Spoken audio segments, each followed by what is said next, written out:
ஜோதிடம் என்னும் தெய்வக்கலை மூலமாக என்னை அங்கீகரித்து ஆதரிக்கும் அன்பு நேயர்களுக்கு இனிய வணக்கம்ங்க.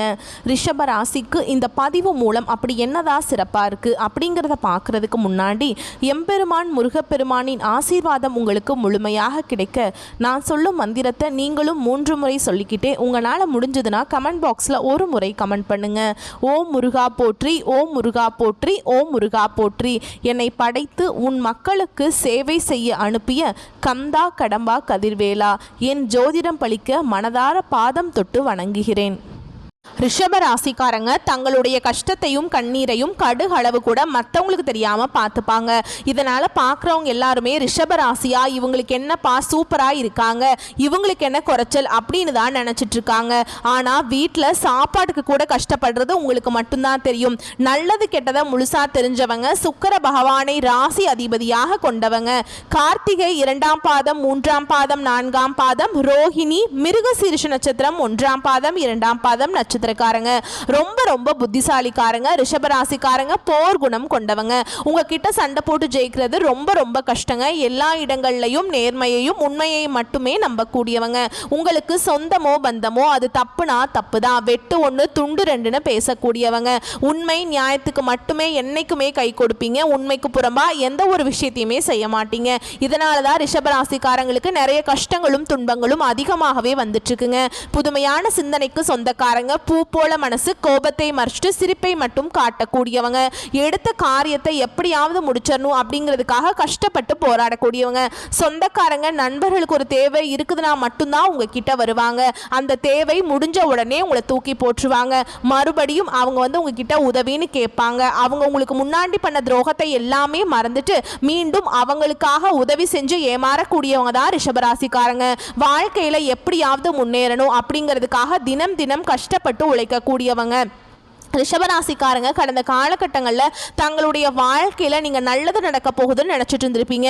ஆனால் உங்களுக்கு அந்த டைமில் ஒரு மிகப்பெரிய ஏமாற்றம் தான். புதுசாக ஒரு சில பிரச்சனைகளும் கஷ்டங்களும் தானாகவே உங்களை தேடி வந்திருக்கும். ரிஷபராசிக்காரங்க கடந்த காலகட்டங்களில் சொந்த பந்தத்தை இழந்தாங்க, சொத்துக்களை இழந்தாங்க, தனக்கு நெருக்கமாக இருக்கக்கூடிய உறவுகளையுமே இழந்தாங்க. கடைசியாக நான் மட்டும்தான் எல்லாத்தையுமே இழந்துட்டு நிற்கிறதா இருக்குது, எனக்கு உயிர் வாழவே பிடிக்கலன்னு சொல்லிட்டு இருக்காங்க.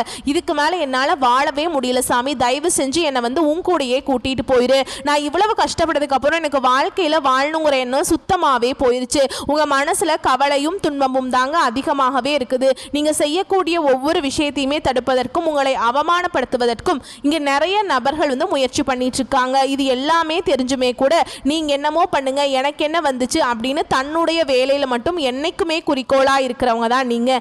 ஏன் எனக்கு மட்டும் ஏன் இவ்வளவு கஷ்டம் வருது, என்னோட வாழ்க்கையில நான் யாருக்குமே கெடுதலையோ கஷ்டத்தையோ துன்பத்தையோ கொடுத்ததில்லை, எனக்கு மட்டும் ஏன் இந்த நிலைமை அப்படின்னு தான் நிறைய நபர்கள் சொல்லிட்டு இருக்கீங்க. ரிஷபராசிக்காரங்களுக்கு பிரச்சனைகள் வரும், அது கொஞ்ச நாள் இருக்கும், அதுக்கப்புறம் அந்த பிரச்சனை போயிடும். இந்த மாதிரி பிரச்சனை வரும் போகும் அப்படிங்கிற நிலைமையில தான் நிறைய ரிஷபராசிக்காரங்க இருக்கீங்க. நீங்க என்னதான் பிரச்சனையை தவிர்த்தாலும் ஏதாவது ஒரு சூழல்ல உங்களை தேடி பிரச்சனை வந்துக்கிட்டு தான் இருக்கு. இனி வரக்கூடிய நாட்கள்ல உங்களுக்கு இன்பத்தையும் மகிழ்ச்சியையும் தரக்கூடிய ஒரு காலகட்டமாகவே அமைஞ்சிருக்குது. ஏன்னா கடந்த காலகட்டங்களில் விரயச்சனி மூலமாக நிறைய பாதிப்புகளை அடைஞ்சவங்க தான் ரிஷபராசிக்காரங்க. இனி பார்த்தீங்கன்னா உங்களுக்கு சனியுடைய வக்ர பெயர்ச்சியானது ஸ்டார்ட் ஆகி நடந்துட்டு இருக்கு. இதனுடைய பலன்கள் ரிஷபராசிக்கு வரக்கூடிய ஒரு 5 மாதங்களுக்கு முழுமையாக கிடைக்கிறதுனால நல்ல ஒரு முன்னேற்றம் அப்படிங்கிறது நிச்சயமாக ஏற்பட போகுதுங்க. ஏன்னா இத்தனை நாட்களாக சனி பகவான் உங்களுக்கு மைனஸாக செயல்பட்டு கொண்டிருந்ததால் இனி வரக்கூடிய நாட்களில் முழுவதுமாக பிளஸ்ஸாக செயல்பட போறார். அது நல்ல ஒரு முன்னேற்றத்தை நிச்சயமா சனி பகவான் உங்களுக்கு ஏதாவது ஒரு நல்ல விஷயத்தை நிச்சயமா ஏற்படுத்த போகிறார். அது மட்டும் இல்லாம குரு பெயர்ச்சியோட பலன்கள் இத்தனை நாட்களா ரிஷபராசி கிடைக்காமல் இருந்தது. இந்த வருட கிரகங்கள் மாற்றம் மூலமாக குரு பெயர்ச்சி மூலமாக முழு பலன்கள் உங்களுக்கு முழுமையாக கிடைக்க போகுது. இதன் மூலம் நல்ல ஒரு பொருளாதார முன்னேற்றம் அப்படிங்கிறது நிச்சயமாக ஏற்பட போகுது. இந்த ஆகஸ்ட் மாதத்துல பார்த்தீங்கன்னா உங்களுக்கு 5 கிரகங்களுடைய சேர்க்கையும் ஒன்றாக இருக்குதுங்க. இதன் மூலமா பார்த்தீங்கன்னா நல்ல ஒரு கடந்த காலகட்டங்களில் நீங்க எதையெல்லாமே இழந்துட்டு கஷ்டப்பட்டு இருக்கீங்களோ அது அனைத்தும் பெறக்கூடிய ஒரு காலகட்டமாகவே பார்க்கப்படுதுங்க. இதை வந்து நாங்கள் ஜோதிடத்தில் சதுர்கிரக யோகம் அப்படின்னு சொல்லுவோங்க. இது ஜோதிடத்திலே ஒரு மிகப்பெரிய ஒரு அரிய நிகழ்வாக பார்க்கப்படுது. நல்ல ஒரு முன்னேற்றத்தை நிச்சயமாக இந்த வருட கிரகங்கள் மூலமாக ரிஷபராசிக்காரங்க வாழ்க்கையில் ஒரு நல்ல ஒரு முன்னேற்றம் அப்படிங்கிறது நம்ம எதிர்பார்க்கலாம். கடந்த காலகட்டங்களில் ரிஷபராசிக்காரங்களுக்கு நல்ல ஒரு வேலைங்கிறது கிடைச்சிருக்காது. ஏதோ ஒரு கிடைக்கிற வேலைக்கு போயிட்டு இருந்திருப்பீங்க. ஒரு குடும்ப கஷ்டத்துக்காக ஒரு 10,000 சம்பளத்துக்கோ 15,000 சம்பளத்துக்கோ போயிட்டு இருந்திருப்பீங்க. ஆனால் நீங்கள் படித்த படிப்புங்கிறது ரொம்பவே அதிகமாக இருக்கும். சம்மந்தமே இல்லாத ஒரு வேலையை செஞ்சுட்டு இருந்திருப்பீங்க. இனி வரக்கூடிய நாட்களில் உங்கள் தகுதிக்கேற்ப நீங்கள் ஒரு அரசாங்க வேலைக்கு ட்ரை பண்ணாலும் சரி, இல்லை ஒரு ஐடி ஜாபோ, பிரைவேட் ஜாபோ, பேங்க் ஜாபோ, நீங்கள் எங்கே வேலைக்கு ட்ரை பண்ணாலும் இந்த ஜாப் அப்படிங்கிறது உங்களுக்கு நிச்சயமாக கிடைக்க போகுதுங்க. கோர்ட்டு கேஸுன்னு ரொம்ப நாட்களாக வந்து அலைஞ்சிட்டு இருக்க நபர்களுக்கு விரைவில் உங்களுக்கு சாதகமாகவே தீர்ப்பு வரும். சொத்து பிரச்சனையும் உங்களுக்கு சாதகமாகவே முடியும். சனி பகவானுடைய பார்வை உங்களுக்கு நேரடியாகவே இருக்குதுங்க. இதன் மூலம் வருமானம் அப்படிங்கிறது பல வழிகளில் வரும். தொழிலில் லாபம் சற்று அதிகமாகவே கிடைக்கும். அரசியல்வாதிகளை பொறுத்த வரைக்கும் புதிய பொறுப்புகள், புதிய பதவிகள் எல்லாமே தானாகவே உங்களை வந்து சேரும்.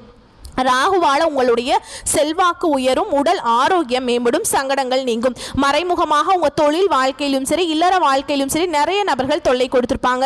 இனி அவங்களுடைய தொந்தரவுங்கிறது முழுவதுமாகவே இருக்காதுங்க. கடந்த காலகட்டங்களில் நீங்களும் ஒரு கம்பெனியில் இரவு பகல் பார்க்காம உழைச்சிட்டு இருந்திருப்பீங்க. உங்களுடைய சொந்த கம்பெனியாக நினச்சி வேலை செஞ்சுருப்பீங்க. ஆனால் உங்களுக்கு இது நாள் வரைக்கும் சரியான ஒரு அங்கீகாரம் அப்படிங்கிறது கிடைச்சிருக்காது. உங்களுக்கு அப்புறம் வேலைக்கு வந்திருப்பாங்க. அவங்களுக்கு நிறைய சலுகைகள், பதவி உயர்வு, சம்பள உயர்வு கிடைச்சிருக்கும். அதை பார்த்து ரொம்பவே மனவேதனைப்பட்டிருப்பீங்க. இனி வரக்கூடிய நாட்களில் உங்களுக்கு சம்பள உயர்வு, பதவி உயர்வு, உங்களுக்கு மேல் இருக்கக்கூடிய அதிகாரிகளுடைய ஆதரவு முதற்கொண்டு கிடைக்க போகுது.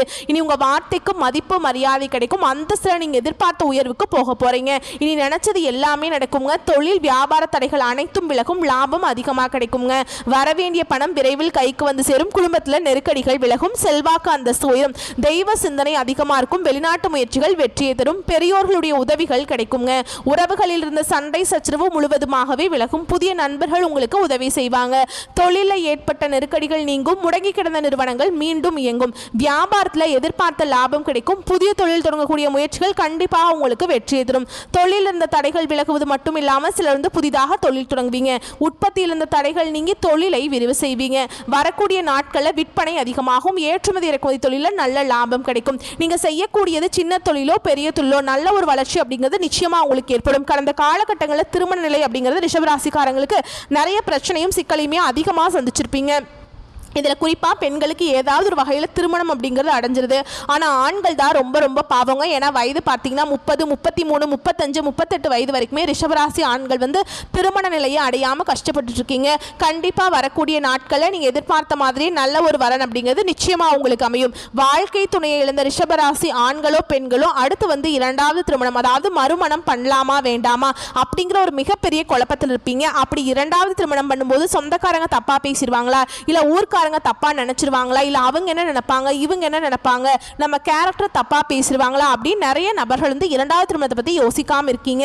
ஏன்னா இப்ப இருக்கக்கூடிய பொருளாதார சூழலும் இப்ப இருக்கக்கூடிய காலகட்டத்தையும் வச்சு பார்க்கும்போது ஒரு சிங்கிள் பேரண்டால இந்த சொசைட்டியில சர்வே பண்றது ரொம்ப ரொம்ப கஷ்டங்க. நீங்க எதிர்பார்த்த மாதிரி நல்ல ஒரு மறுவாழ்க்கை அப்படிங்கிறது நிச்சயமா உங்களுக்கு விரைவில் அமையும். குழந்தை பாக்கியத்துக்காக எங்க ரிஷபராசி நேயர்கள் பார்த்தீங்கன்னா எங்களுக்கு மேரேஜ் ஆகி 3 வருஷம் ஆகுது சாமி, 5 வருஷம் ஆகுது, 8 வருஷம் ஆகுது, நாங்களும் போகாத ஹாஸ்பிட்டலில் பார்க்காத ட்ரீட்மெண்ட் இல்லை, வாரத்தில் 3 நாள் கோவிலுக்கு போய் வழிபாடு செஞ்சுட்டு வந்திருக்கோம், எங்களுக்கு குழந்தை பாக்கியமே இல்லை சாமி அப்படின்னு நிறைய நபர்கள் சொல்றீங்க. கண்டிப்பாக இந்த வருட கிரகங்கள் மாற்றங்கள் மூலமாக, குரு பெயர்ச்சியோட பலன்கள் மூலமாக நிச்சயமா இந்த 2025 முடியறதுக்குள்ள உங்களுக்கு விரைவில் குழந்தை பாக்கியம் அப்படிங்கிறது உண்டாகும். பிரிந்திருக்கக்கூடிய கணவன் மனைவி எல்லாமே மீண்டும் ஒரு முறை ஒன்றாக சேர்ந்து பேசக்கூடிய வாய்ப்பு கிடைக்கும் பட்சத்தில் கண்டிப்பாக இருவரும் ஒன்றாக இணைந்து வாழ்வீங்க. கடந்த காலகட்டங்களில் காதலில் அதிகமான தோல்வியை சந்திச்ச நபர் எந்த ராசி அப்படின்னா ரிஷபராசிக்காரங்க தான். ஏன்னா நல்லா லவ் பண்ணிட்டு இருப்பீங்க. திடீர்னு ஒரு சண்டை சச்சரவு, ஈகோ பிரச்சனை மூலமாக அந்த லவ் வந்து பிரேக்கப் ஆகிருக்கும். இல்லை வீட்டில் போய் சொல்லும்போது பெற்றோர் வந்து உங்களுடைய காதலுக்கு தடையாக இருந்திருப்பாங்க. கேஸ்ட் வேறையாக இருக்குது, நல்ல வசதி இல்லை, நல்ல வேலை இல்லை, குடும்பம் சரியில்லை அப்படின்னு ஏதாவது ஒரு ரீசனை சொல்லி பெற்றோர்களும் உங்களுடைய காதலுக்கு தடையாக இருந்திருப்பாங்க. இனி வரக்கூடிய நாட்களில் உங்களுடைய காதலை நீங்கள் வெளிப்படுத்தும் போது அந்த காதல் கண்டிப்பாக கைகூடும். வீட்டில் போய் சொல்லும்போது பெற்றோர்களே உங்களுக்கு முன்னாடி இருந்து திருமணம் செய்து வைக்கக்கூடிய வாய்ப்புகள் அதிகமாகவே உள்ளதுங்க. பெண்களை பொறுத்த வரைக்கும் வரைக்கும் வாழ்க்கையில் சங்கடங்கள் நீங்கும். குடும்பத்தில் உங்களுடைய ஆலோசனைக்கு நல்ல ஒரு மதிப்பு மரியாதை நிச்சயமாக கிடைக்கும். வரக்கூடிய நாட்களில் கடினமான காரியத்தையுமே சுலபமாக செஞ்சு முடிச்சிருவீங்க. உங்க எளிமையான பேச்சு திறமையால் நீங்கள் அனைவரையுமே கவர்ந்திருப்பீங்க. சமூகத்தில் உங்கள் பெயருக்கும் புகழுக்கும் படிப்படியாக முன்னேற்றம் வரப்போகுது. சிலருக்கு படிப்பதற்காகவும் வேலை விஷயமாகவும் தொழில் விஷயமாகவும் வெளியூர் வெளிநாடு போகக்கூடிய வாய்ப்புகள் எல்லாமே கிடைக்க போகுது. உங்கள் குடும்பத்தில் கடந்த காலகட்டங்களில் எந்த ஒரு சுப நிகழ்ச்சியுமே நடந்திருக்காது. இதை நினச்சி வீட்டில் இருக்கக்கூடிய பெரியவங்க எல்லாமே ரொம்பவே வருத்தப்பட்டிருந்திருப்பீங்க. என்னடா இது, சொந்தக்காரங்க வீட்டில் எல்லார் வீட்லையும் ஃபங்க்ஷன் வைக்கிறாங்க, நம்ம வீட்டில் ஒரு ஃபங்க்ஷனும் வைக்க முடியலையே அப்படின்னு ரொம்ப ஃபீல் பண்ணியிருப்பாங்க. இனி வரக்கூடிய நாட்களில் உங்கள் குடும்பத்தில் திருமணம், சீமந்தம், புதிதாக வீடு கட்ட ஆரம்பிப்பீங்க. கிரகப்பிரவேசம் போன்ற சுப நிகழ்ச்சிகள் எல்லாமே நடக்க போகுதுங்க. சிலர் புதிதாக தொழில் செய்ய முயற்சி பண்ணுவீங்க. அந்த முயற்சிக்கு எதிர்பார்த்த உதவிகள் உங்களுக்கு நிச்சயமாக கிடைக்குங்க. அதே மாதிரி ரிஷபராசியை பொறுத்த வரைக்கும் நீங்கள் ஆண்களோ பெண்களோ அரசு வேலையோ தனியார் வேலையோ கூலி வேலையோ நீங்கள் எதிர்பாராத வருமானம் அப்படிங்கிறது உங்களுக்கு இரட்டிப்பு மடங்காக கிடைக்க போகுது. சேமிப்பு அப்படிங்கிறது பல மடங்காக உயரப்போகுதுங்க. இதன் மூலம் கடந்த காலகட்டங்களில் ஏற்பட்ட கடன் பிரச்சனை அனைத்தும் உங்களுக்கு முழுவதுமாகவே நிவர்த்தியாக போகுது. நீங்கள் இப்போ போய் ஒரு ரிஷபராசிக்காரங்க பார்த்து கேட்டிங்க அப்படின்னா எனக்கு 3 லட்சம் இருக்குதுங்க, 5 லட்சம் இருக்குதுங்க, 10 லட்சம் இருக்குதுங்கன்னு சொல்லுவாங்க. கடன் இல்லாத ரிஷபராசிக்காரங்களை பார்க்குறது ரொம்ப ரொம்ப கஷ்டங்க. கண்டிப்பாக இந்த 2025 முடிஞ்சு 2026 நீங்கள் எடுத்து வைக்கும்போது ஒரு பைசா கடன் இல்லாமல் அனைத்து விதமான கடனையுமே கட்டி முடிக்கிற அளவுக்கு நல்ல ஒரு முன்னேற்றம் அப்படிங்கிறது நிச்சயமாக ஏற்பட போகுது. இனி வரக்கூடிய நாட்களில் உங்களுடைய வளர்ச்சி அப்படிங்கிறது ஒரு மிகப்பெரிய ஒரு அசுர வளர்ச்சியாக இருக்க போகுது. உங்களை வீடு தேடி பார்த்தீங்கன்னா புதிதாக ஒரு உறவு ஒன்று வரப்போகுதுங்க. அந்த உறவு மூலமாக நிறைய சிக்கலும் பிரச்சனைகளையுமே விருச்சிக ராசிக்காரங்க விரைவில் அதிகமாக சந்திக்க போறீங்க. முடிஞ்ச அளவுக்கு இந்த மாதிரி தவறான உறவுகள், தவறான நண்பர்களுடைய பழக்க வழக்கங்கள், இந்த மாதிரி செயல்களில் நீங்கள் ஈடுபடும் போது நிறைய சிக்கலையும் பிரச்சனையுமே கடைசியில் கொண்டு வந்து விட்டுருங்க. முடிஞ்ச அளவுக்கு இந்த மாதிரி தவறான உறவுகள் தெரிய வரும் பட்சத்தில் அவர்களிடமிருந்து ரிஷபராசிக்காரங்க விலகி இருப்பது ரொம்ப ரொம்ப நல்லதுங்க. மேலும் உங்களை பொறுத்த வரைக்கும் பொது பலன்கள் அப்படின்னு பார்த்தோம்னா பொருள் சேர்க்கை உண்டாகலாம். அடுத்தவர்களுக்கு உதவி செய்ய போய் வில்லங்கம் ஏற்படலாம். எச்சரிக்கையாக இருப்பது நல்லது. மனதில் ஏதாவது குறை இருக்கும். புதிய நபர்கள், எதிர்பாலினத்தவர் ஆகியோரிடம் பேசும்போது கவனமாக பேசி பழகுவது நல்லதுங்க. விருந்து நிகழ்ச்சியில் கலந்து கொள்ள வேண்டி வரலாம். தொழில் வியாபாரம் செய்பவர்கள் பழைய பாக்கிகள் வசூல் செய்வதில் வேகம் காண்பிப்பீங்க. போட்டிகள் விலகுங்க. உத்தியோகத்தில் இருக்கவங்களை பொறுத்த வரைக்கும் நீண்ட நாட்களாக இருந்து வந்த இழுபறியான காரியங்களை சிறப்பாக செஞ்சு முடிச்சிருவீங்க. பணி நிமித்தமாக அலைச்சல் இருக்கும். குடும்பத்தில் இதமான சூழல் காணப்படுங்க. கணவன் மனைவிக்கிடையே இருந்த மன வருத்தம் நீங்கும். குழந்தைகள் மூலம் மன நிம்மதி கிடைக்கும். உறவினர்கள், நண்பர்களிடம் இருந்து வந்த மன கசப்புகள் மாறுங்க. பெண்களுக்கு வாக்குறுதிகள் கொடுக்கும் போது கவனம் தேவை. கலைத்துறையில் இருப்பவங்களுக்கு எதிர்பார்த்த வாய்ப்புகள் வந்து சேரும். அரசியல் துறையில் இருப்பவர்களுக்கு கூடுதலாக உழைக்க வேண்டியிருக்கும். மாணவர்களுக்கு கல்வியில் வெற்றி பெற்று திட்டமிட்டு படிக்க முற்படுவீங்க. சக மாணவர்கள் மூலம் உதவிகள் கிடைக்கும். இப்போ நம்ம நட்சத்திர பலன்களை பார்க்கலாங்க. கார்த்திகை நட்சத்திரம் 2ஆம் பாதம், 3ஆம் பாதம், 4ஆம் பாதம். இந்த காலகட்டத்தில் விருந்து நிகழ்ச்சியில் கலந்து கொண்டு வாய்க்கு ருசியாக உணவு உண்பீங்க. காரிய தாமதம், உடல் சோர்வு, வீண் பகை போன்றவை ஏற்படலாம். உங்களை கண்டு அடுத்தவர் பொறாமைப்படக்கூடுங்க. அடுத்ததா ரோஹிணி நட்சத்திரம். உங்களை பொறுத்த வரைக்கும் தொழில் வியாபாரம் தொடர்பான காரியங்களுக்காக அலைய வேண்டி இருக்கும். வாடிக்கையாளர்களிடம் அனுசரித்து செல்வது நல்லதுங்க. உத்தியோகத்தில் இருப்பவர்கள் மேல் அதிகாரிகளை அனுசரித்து செல்வதன் மூலம் நன்மைகள் கிடைக்கப்பெறுவீங்க. அடுத்ததா மிருகசீரிஷ நட்சத்திரம் 1ஆம் பாதம், 2ஆம் பாதம். உங்களை பொறுத்த வரைக்கும் குடும்பத்தில் இருப்பவரின் செயல்களில் டென்ஷன் உண்டாகலாம். கணவன் மனைவிக்கிடையே கோபமான பேச்சை விட்டு கொடுத்து அமைதியாக செல்வது ரொம்ப நல்லதுங்க. பிள்ளைகளின் நலனுக்காக செலவு செய்ய வேண்டியிருக்கும். அடுத்ததா உங்களை பொறுத்த வரைக்கும் பரிகாரம் அப்படின்னு பார்த்தோம்னா நவ கிரகத்தை வணங்கி வர எல்லா காரியங்களும் நல்லபடியாக நடக்கும். மன கவலைகள் நீங்கும். வரக்கூடிய வாய்ப்புகளை கரெக்டாக பயன்படுத்திக்கோங்க. வாழ்த்துக்கள். நன்றி, வணக்கம்.